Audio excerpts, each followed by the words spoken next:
Assalamualaikum geng kebun. Saya pernah post bos kebun tanam nanas ni pada 6 Julai 2024. Bos kebun tanam dari sulur atau anak pokok nanas MD2. Sekarang ni dah 8 bulan usianya dan dah mengeluarkan buah.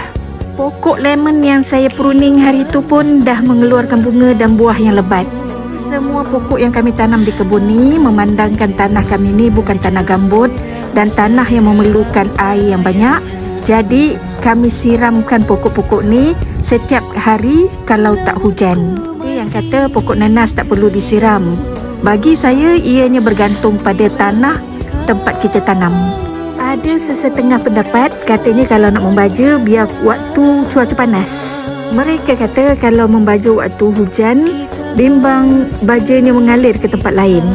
Bagi saya, kalau tanah berbukit mungkin kita bimbang baja tu akan mengalir ke tempat lain. Untuk tanaman saya akan bajakan pada musim hujan.